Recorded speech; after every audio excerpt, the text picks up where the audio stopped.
If we're on the road and I got to get on the bus that night, maybe a 2, but usually a 3.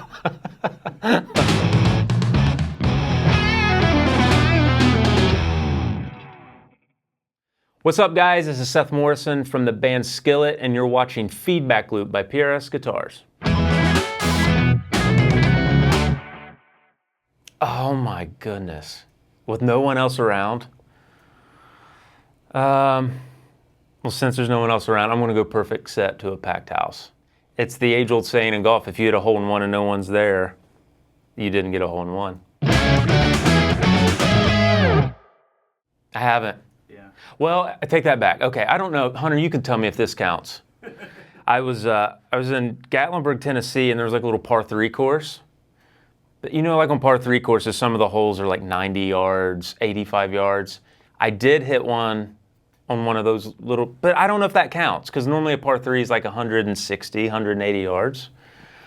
So in my mind, it didn't count.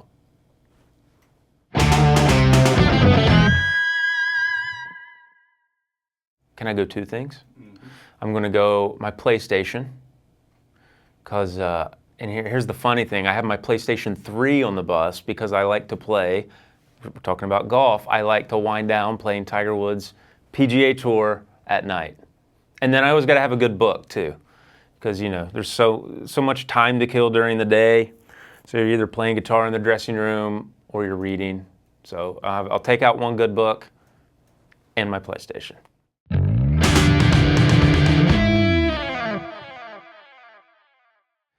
Write with, tour with, and hang with. Okay, well, I'll start, this is pertinent for, we're here at PRS. One artist that was one of my main influences is, of course, Mr. Tremonti. So we actually did a co-headlining tour together a couple years ago, and that was a really cool moment. Still kind of weird, you know, he'd call me over to the dressing room. He's like, hey, let's come over and play. Let's trade licks. And I'm like, okay. But that was cool. So one of those, I guess it was cool to, you know, get to know each other better on the tour, be together for a month or whatever it was and hang. So he would be one that has come to fruition. I think as a band, I thought it would always be really cool to do something with Linkin Park. I think I'm speaking for all of Skillet when I say that. You know, John has always been really influenced by Chester, which is tragic. He's no longer here, but I think it would have been really fun to do a tour or some type of collaboration with Linkin Park. And then I'll go one that's no longer here. I would say Stevie Ray. Even if I couldn't hang with him, I just would have loved to have seen Stevie Ray live. Maybe shook his hand, so yeah. 90s country, it's so nostalgic. Just those sounds of a pedal steel are so, they're so infectious. The first one was not a strike, but it made it over the plate. That's better than some. And I'll say this, I've never, ever been so nervous, not even playing shows, as throwing a first pitch at a baseball game. It's like, I grew up such a big Reds fan, and I've thrown the first pitch out twice at Reds games. And you know, and I'm one of those guys that watches every single game when I'm on the road, so I'm watching 80-some games from that mound every year, and as I'm walking to the mound, I just felt like I was going to throw up. I was so nervous, and I don't get like that often. But the first one was not a strike. The second one was a strike. I practiced all day, and I couldn't eat all day. I was so nervous, and when the ball made it across the plate, I was like, such a relief.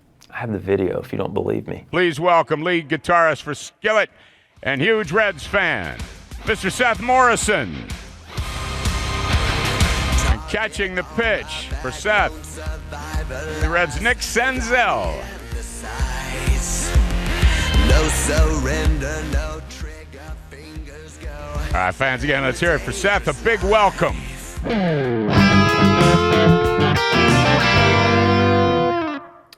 3. I'm a solid 3. If we're on the road and I got to get on the bus that night, maybe a 2, but usually a 3.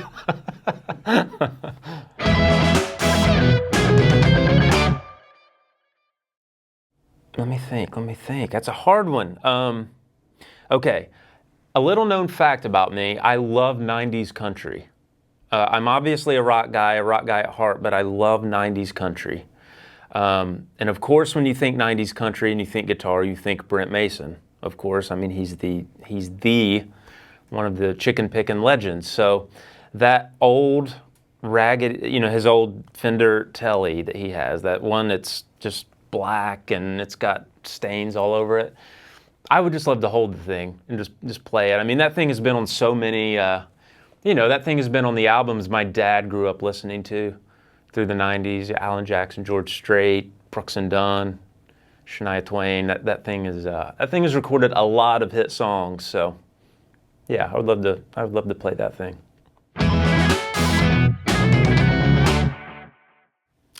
Oh yeah, yeah.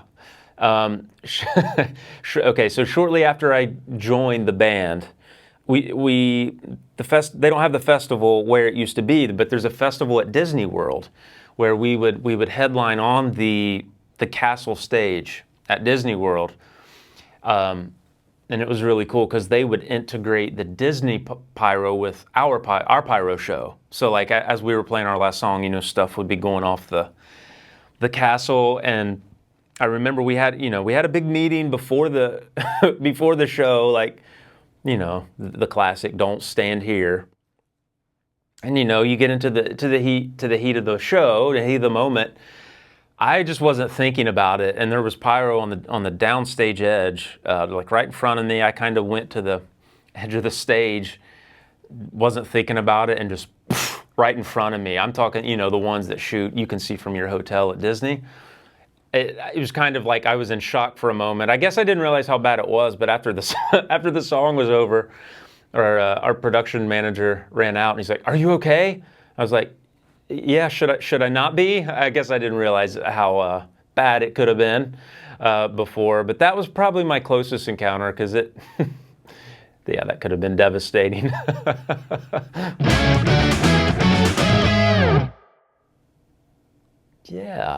Yeah, I would say so. And I don't know. What would I say? Somebody asked me a similar question last night, and it was that, do you wish you knew the things when you started touring, 12 years ago, that you knew now? I was kind of like, no, because part of this is the ride. It's the learning experience.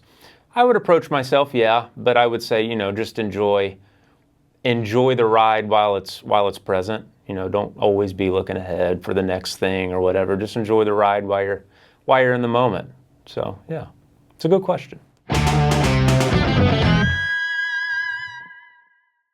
Chucky Goose Creek. Chucky Goose Creek. Oh, don't tell John I said that, or he's going to start calling me Chucky Goose Creek. That's going to be my new nickname in the band. That's a good one. Oh.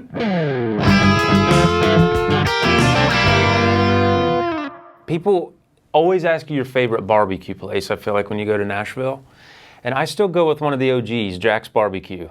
I love, as far as barbecue in Nashville, really barbecue anywhere, I love Jack's Barbecue. So I always turn people to Jack's. And Biscuit Love, if I had to pick breakfast, it's a good spot. Yeah, I'm fine with pineapple pizza. My tech is looking at me with a thumbs down, so he's mad at me now. I'm honestly fine with it.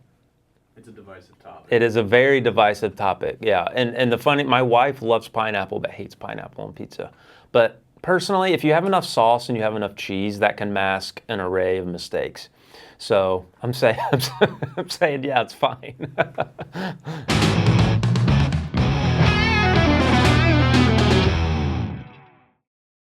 What's up, guys? This is Chucky Goose Creek from the band Skillet, and you're watching Feedback Loop from PRS Guitars. Oh my goodness. Nobody is beating that nickname. This might be a new regular for us, too. Yeah, that's good. That is a good question.